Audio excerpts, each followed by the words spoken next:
Hello students, कैसे हैं आप सब। आशा करती हूँ आप सब अच्छे होंगे। देखिए बेटा, हम लेसन 4 पढ़ रहे थे, जगत, मोनेरा, प्रोटिस्टा तथा कवक। यानी कि यहाँ पर जो हमने आर.एच. विटेकर की जो पंच जगत प्रणाली पढ़ी थी, उसमें जो आर.एच. विटेकर थे उन्होंने कोशिका की संरचना, कोशिका का संगठन, जो पोषण का प्रकार था, इसके मूल आधार मान करके इन सब चीज़ों को, और जो हमारा जीव जगत था, संपूर्ण जीव जगत था, उसको 5 वर्गों में क्या किया था, वर्गीकृत किया था। पहला जो जगत था वो मोनेरा था, सेकंड प्रोटिस्टा था, थर्ड कवक था, फोर्थ उन्होंने पादप जगत रखा था, फिफ्थ कौन सा था, जंतु जगत। तो यहाँ हम सभी जगतों का एक एक करके सबका क्या करेंगे, अध्ययन करेंगे। पहला जो हम अध्ययन कर रहे हैं वो है जगत मोनेरा, यानी कि यहाँ हम जिस जगत का अध्ययन कर रहे हैं इस लेसन के अंतर्गत, वो कौन सा है, हमारा मोनेरा जगत। जो मोनेरा जगत है, इसमें जितने भी एक कोश के प्राणी और जो प्रोकैरियोटिक के मतलब ऐसे जीव जिनके केंद्रक के ऊपर केंद्रक झिल्ली का अभाव पाया जाता है, उनको हमने क्या कहा था, प्रोकैरियोटिक कहा था। तथा वे जीव जिनके केंद्रक के ऊपर केंद्रक झिल्ली पाई जाती है, उनको हमने क्या कहा था, यूकैरियोटिक। एक कोशिका से मतलब यानी कि ऐसे जीव जिनका शरीर किससे बना होता है, केवल एक कोशिका से बना होता है, उनको क्या कहते हैं, एक कोशिकीय। तो जो मोनेरा जगत था, उसके अंदर जितने भी एक कोश के प्रोकैरियोटिक जीव थे, उन सभी जीवों के इसके अंदर रखा गया था। तो यहाँ पर कौन कौन से जीवों को रखा था, जैसे जीवाणु है, माइकोप्लाज्मा, साइनोबैक्टीरिया आदि।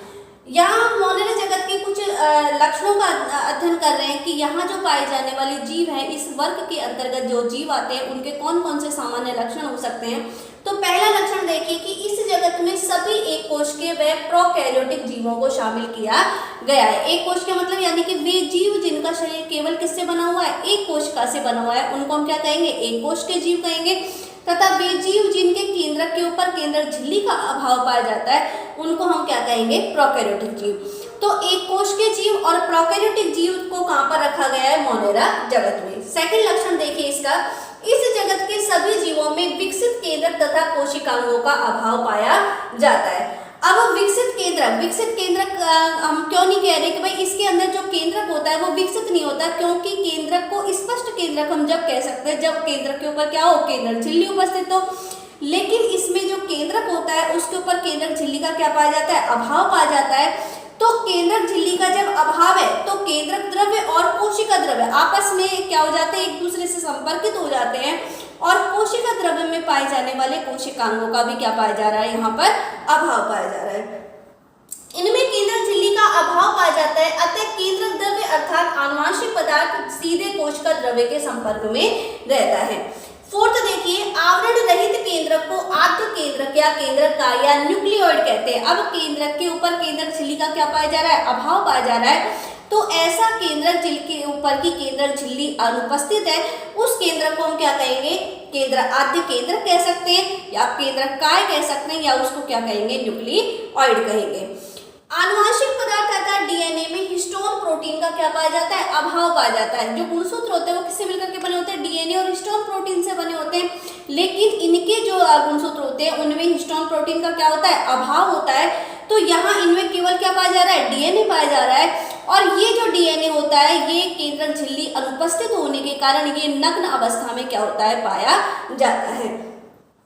इनके कोशिका द्रव्य में विकसित कोशिकांग जैसे गोल्जी का है, अंतःप्रद्रव्य जालिका, लवक, रिक्तिका, माइटोकॉन्ड्रिया आदि का अभाव पाया जाता है। यानी कि जो कोशिका द्रव्य है उसमें क्या पाए जाने चाहिए थे, कोशिकांग उपस्थित होने चाहिए थे। लेकिन ये एक कोश के जीव है तो इनके अंदर विकसित कोशिकांगों का क्या पाया जाता है, अभाव पाया जाता है। जैसे कि गोल्जी का है, अंतःप्रद्रव्य जालिका है, माइटोकॉन्ड्रिया है, रिक्तिका है, तो इन सब का इनमें क्या पाया जाता है, अभाव पाया जाता है।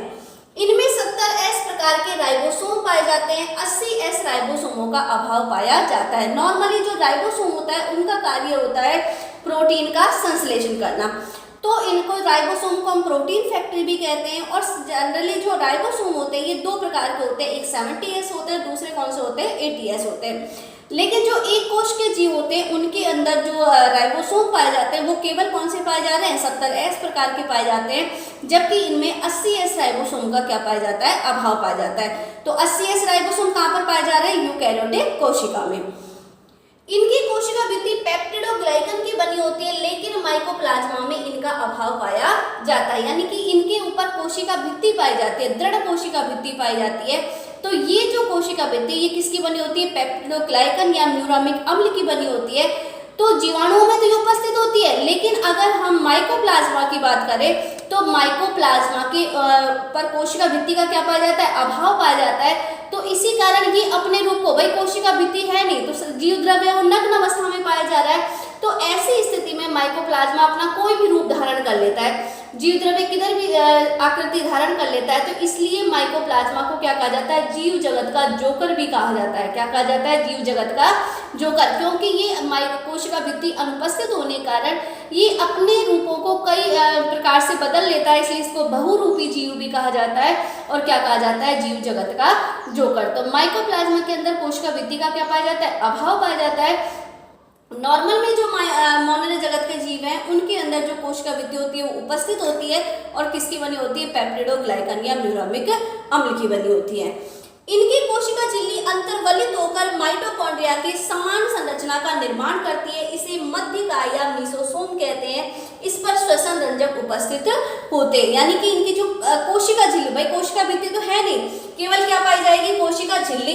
तो कोशिका झिल्ली अंतर्वलित होकर के एक संरचना का निर्माण कर लेती है। उस संरचना को हम क्या कहते हैं? मध्यकाय या मीसोसोम कहते हैं। और इसके ऊपर श्वसन से संबंधित एंजाइम उपस्थित होते हैं, इस कारण हम इसको क्या कहते हैं? माइटोकॉन्ड्रिया के समान संरचना भी कहते हैं। नेक्स्ट देखिए, ये स्वयंपोषी तथा विषमपोषी होते हैं। इनमें कुछ सदस्य सहजीवी भी होते हैं। भाई स्वयंपोषी अर्थात ये अपना भोजन कैसे बना रहे हैं? कुछ सदस्य तो अपना भोजन स्वयं बनाते हैं प्रकाश संश्लेषण की क्रिया द्वारा।